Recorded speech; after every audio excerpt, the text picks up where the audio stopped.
ఇప్పుడు TTD board సభ్యులు భాను ప్రకాష్ గారు భూమన కరుణాకర్ రెడ్డి గారి మీద కొన్ని ఆరోపణలు చేసినారు.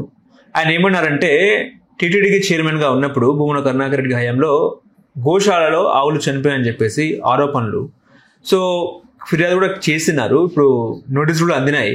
నిజంగా ఆయన ఉన్నప్పుడు గోశాలలో ఆవులు చనిపోయా అంటే ఏం చెప్తారు సార్? మిత్రులు భాను ప్రకాష్ రెడ్డి గారు సార్ సైమన్తో ఉండే వ్యక్తి, ఇంత ముందు కూడా చేశారు సార్. ఆరోపణలు అనేది మీరు ఆర్నబ్ గోస్వామి గారు రోల్ తీసుకుని, ఎందుకంటే మీరే ఆరోపణలు చేసేస్తారు జర్నలిస్టులు, మిమ్మల్ని వ్యక్తిగతం అంటలేదండి. మీరే న్యాయ విచారణ మీరే చేస్తారు, దాని మీద సిబిఐ ఎంక్వైరీ మీరే చేస్తారు. మాకు అధికారం లేదు, మీరు లేకపోవడం అన్ని అధికారులు మీకు ఉన్నాయి, ప్రపంచం లేదు. ఆ తర్వాత మీరే జడ్జి పాత్ర కూడా మీరు వెంటనే కోర్టు వేసుకుని జడ్జి పాత్ర ఇస్తారు, శిక్ష కూడా మీరే వేసేస్తారు.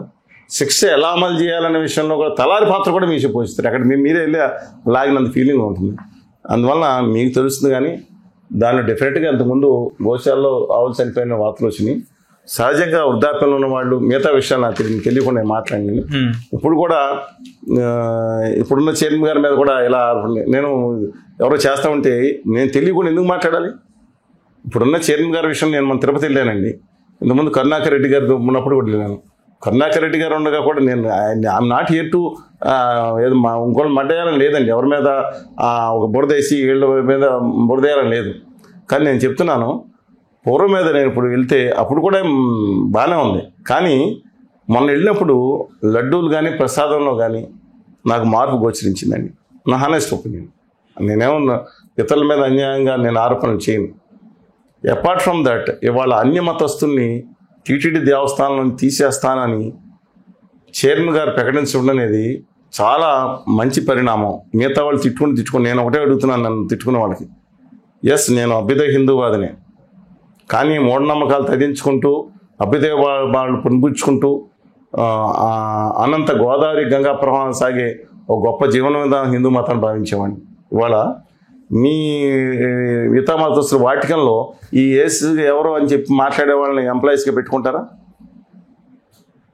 మక్కా మదీనాలో మేము అల్లా ప్రవక్త, అల్లాని కానీ మహమ్మద్ ప్రవక్త, ఆయన సందేశకులు, ఆ సందేశాన్ని పవిత్రంగా మోసుకొచ్చిన ప్రవక్త గారిని మేము అసలు విశ్వసించం, వాళ్ళు ఎవరు అనేది మాట్లాడిన వాళ్ళని పెట్టుకుంటారు మక్కా మదీనాలో.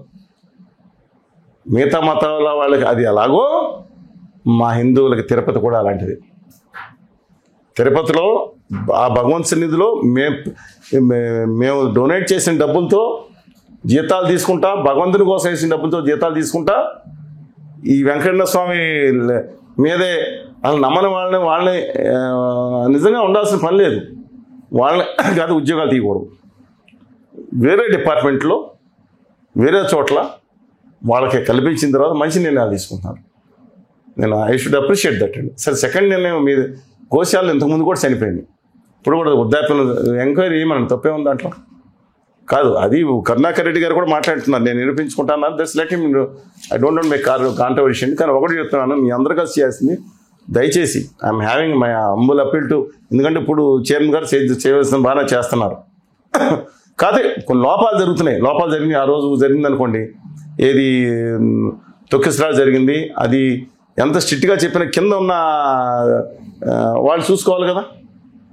తిరుపతి కింద ఉన్న వాళ్ళు, పోలీసులు, అడ్మినిస్ట్రేషను, మిగతా వాళ్ళు, అక్కడ స్థానిక ప్రజాప్రతినిధులు, ఎన్ని నెంబర్ ఆఫ్ ఇష్యూస్ ఏమైందో తెలియదు. అది అందువల్ల దాన్ని నేను ఇప్పుడు చైర్మన్ గారికి మిగతా వాళ్ళకి అట్రిబ్యూట్ చేయడం సరైనది కాదు. అదేవిధంగా మిగతా ఇంతకుముందు జరిగిన దానికి కూడా ఇంతకుముందు చైర్మన్ నేను అట్రిబ్యూట్ చేయడం సరికాదు. అందువల్ల న్యాయ విచారణ చేయమనండి. చేసిన తర్వాత గోశాల ఏదైతే ఉందో దాని పవిత్రతని, వెంకటేశ్వర స్వామి దేవాలయం విషయంలో పవిత్రతను మాత్రం కాపాడాలని మా హంబుల్ రిక్వెస్ట్ అండి.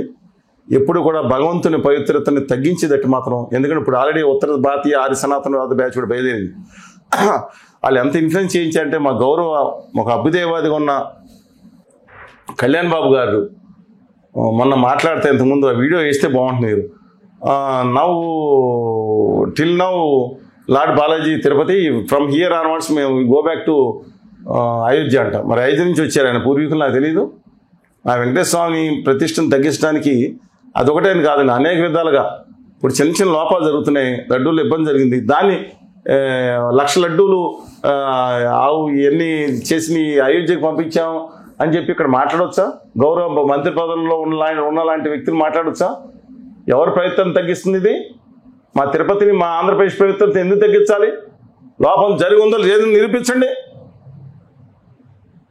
వాళ్ళ అభిమానులకు బాధ వచ్చినా నేను మాట్లాడుతున్నాను. వాళ్ళ అభిమానులు కట్టర్ హిందువులు అయి ఉంటారు, అయితే నాకు బాధ లేదు. నేను ఖచ్చితంగా ఒక ద్రావిడులకు సంబంధించిన తెలుగు జాతి బిడ్డని, ఇక్కడ స్థానికంగా ఉండే హిందువుని తప్ప ఆర్య సనాతనవాదానికి మాకు సంబంధం లేదు, ఆర్యులకి మాకు సంబంధం లేదు. ఉత్తర ఆర్య అహంకార సనాతనవాదానికి ఆ ఇండో యూరోపియన్ భాషలైన ఇరానీ భాష అయిన హిందీకి ఈ దేశ మూల భాష అయిన మా తెలుగుకి సంబంధం లేదు. ఓకే, నేను అడుగుతా ఉన్నాను, దయచేసి వెంకటేశ్వర స్వామి పవిత్రతను భంగపరచొద్దు. మొన్న వెళ్ళాను, పవిత్ర గోవింద నామస్మరణతో చాలా బాగా అనిపించింది. ఇంతకుముందు కూడా ఉంది, దాని మీద కొంత ఇంప్రూవ్మెంట్, క్లీన్లీనెస్ ఇంప్రూవ్మెంట్ అయ్యిందండి. You should appreciate that. Hello, Telugu రాజ్యం ఛానల్ చూస్తున్నారా? సామాజిక రాజకీయ జీవన చిత్రణే తెలుగు రాజ్యం. అతిశయోక్తులు అసత్యాలు ఉండవు. రాజకీయ కోణం కాదు, ప్రజా కోణమే కొలబద్ద. తెలుగు రాజ్యం వీక్షణ మీ ఉత్తమ అభిరుచికి నిదర్శనం.